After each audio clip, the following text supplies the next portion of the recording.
കൊല്ലപ്പെട്ട 4 വയസ്സുകാരിയുടെ മാതാവിനെ കൗൺസിലിംഗിന് വിധേയമാക്കിയിരുന്നുവെന്ന് ward member പറഞ്ഞതിനൊപ്പം ചേർത്തുവെച്ച വാചകം ഇതായിരുന്നു: ഭർത്താവിന്റെ വീട്ടുകാർ കുട്ടികളോട് കൂടുതൽ സ്നേഹം പ്രകടിപ്പിക്കുന്നതിൽ അമ്മയ്ക്ക് പ്രശ്നങ്ങളുണ്ടായിരുന്നു.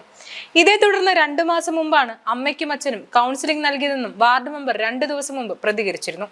ഈ വാക്കുകളുടെ പ്രസക്തി കൂട്ടുന്നതാണ് ഇപ്പോഴത്തെ അറസ്റ്റ്. 4 വയസ്സുകാരിയെ പീഡിപ്പിച്ചതിന് അച്ഛന് നേരെ ഇളയ സഹോദരനാണ്. കൺസ്ട്രക്ഷൻ തൊഴിലാളിയാണ്, അവിവാഹിതനും. കുട്ടിയുടെ അച്ഛന് മറ്റൊരു അനുജൻ കൂടിയുണ്ട്, ഇയാളും അവിവാഹിതനാണ്. 2 സഹോദരന്മാരും 4 വയസ്സുകാരിയുടെ വീടിന് തൊട്ടടുത്താണ് താമസം. പെൺകുട്ടിയുടെ അപ്പൂപ്പനും അമ്മുമ്മയ്ക്കും 3 മക്കളാണ്, എല്ലാവരും പുരുഷന്മാർ. അതുകൊണ്ട് തന്നെ കുടുംബത്തിൽ പിറന്ന പെൺതരിയോട് അവർ കൂടുതൽ വാത്സല്യം കാട്ടി. എന്നാൽ ഈ വാത്സല്യത്തിനിടയിൽ ചില അരുതായ്മകൾ ആ അമ്മ കണ്ടെത്തിയിരുന്നു. അത് തുറന്നു പറഞ്ഞതിന്റെ പേരിലായിരുന്നു അമ്മയെ മാനസിക രോഗിയാക്കി മാറ്റാനുള്ള കുതന്ത്രങ്ങൾ നടന്നത്. അമ്മ പുഴയിൽ എറിഞ്ഞു കൊന്ന 3.5 വയസ്സുകാരിയെ പീഡനത്തിനിരയാക്കിയെന്ന കേസിൽ കസ്റ്റഡിയിലെടുത്തയാളെ അറസ്റ്റ് ചെയ്തിട്ടുണ്ട്. കുട്ടിയുടെ പിതാവിന്റെ സഹോദരനെയാണ് പോലീസ് കഴിഞ്ഞ ദിവസം കസ്റ്റഡിയിലെടുത്തത്. കുട്ടിക്കെതിരെ ലൈംഗികാതിക്രമം നടത്തിയിരുന്നുവെന്ന് ഇയാൾ ചോദ്യം ചെയ്യലിൽ സമ്മതിച്ചതായി പോലീസ് വ്യക്തമാക്കുന്നുണ്ട്. തുടർന്ന് രാവിലെയോടെ ഇയാളുടെ അറസ്റ്റ് രേഖപ്പെടുത്തുകയായിരുന്നു. പോക്സോ ബാലനീതി വകുപ്പ് പ്രകാരമുള്ള കുറ്റങ്ങളാണ് ചുമത്തിയിരിക്കുന്നത്. വീടിനുള്ളിൽ വെച്ച് തന്നെയാണ് കുട്ടി പീഡനത്തിനിരയായെന്നാണ് പോലീസ് വ്യക്തമാക്കുന്നത്. പുത്തൻകുരിശ് പോലീസാണ് കുട്ടിയുടെ ലൈംഗികാതിക്രമ കേസുമായി ബന്ധപ്പെട്ട കേസ് അന്വേഷിക്കുന്നത്. കുട്ടിയുടെ അച്ഛന്റെ ഇളയ സഹോദരനാണ് പ്രതിയെന്ന് അറിഞ്ഞ് നാട്ടുകാർ ഞെട്ടിയിട്ടുണ്ട്. പോസ്റ്റ്മോർട്ടം റിപ്പോർട്ടിലെ വിവരങ്ങളുടെയും കുട്ടിയുടെ ബന്ധുക്കളിൽ നിന്ന് ലഭിച്ച മൊഴിയുടെയും പശ്ചാത്തലത്തിലാണ് കുട്ടിയുടെ അച്ഛന്റെ അടുത്ത ബന്ധുവിലേക്ക് പോലീസ് അന്വേഷണം എത്തിച്ചേർന്നത്. പോസ്റ്റ്മോർട്ടം റിപ്പോർട്ടിൽ കുട്ടി ലൈംഗിക പീഡനത്തിനിരയായതിന്റെ സൂചനകൾ കണ്ടെത്തിയിരുന്നു.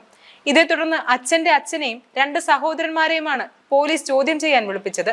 ഇതിൽ അച്ഛന്റെ അച്ഛനും നേരെ ഇളയ സഹോദരനും തെറ്റ് ചെയ്തിട്ടില്ലെന്ന് മനസ്സിലായി.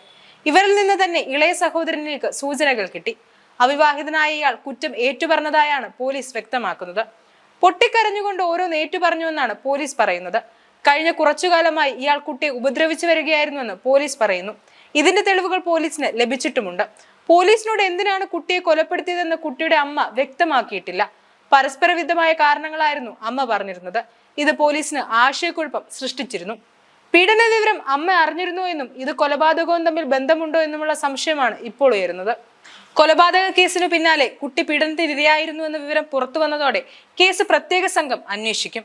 ആലുവ പുത്തൻകുരിശ് ഡിവൈഎസ്പിമാരുടെ നേതൃത്വത്തിലാണ് പ്രത്യേക അന്വേഷണ സംഘം. സൈബർ വിദഗ്ധരും അന്വേഷണ സംഘത്തിലുണ്ട്. അതിനിടെ കേസിൽ നിർണായക വഴിത്തിരിവുണ്ടായതോടെ കുട്ടിയുടെ അമ്മയെ പ്രത്യേക അന്വേഷണ സംഘം കസ്റ്റഡിയിൽ വാങ്ങി ചോദ്യം ചെയ്യും.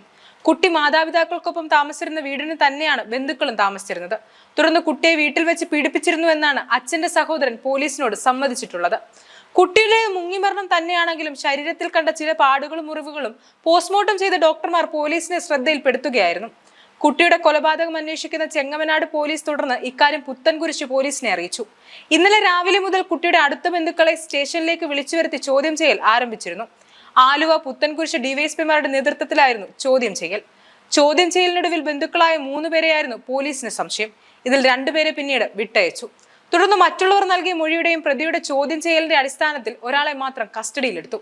തുടർന്ന് നടന്ന ചോദ്യം ചെയ്യലിൽ ഇയാൾ കുറ്റം സമ്മതിച്ചു.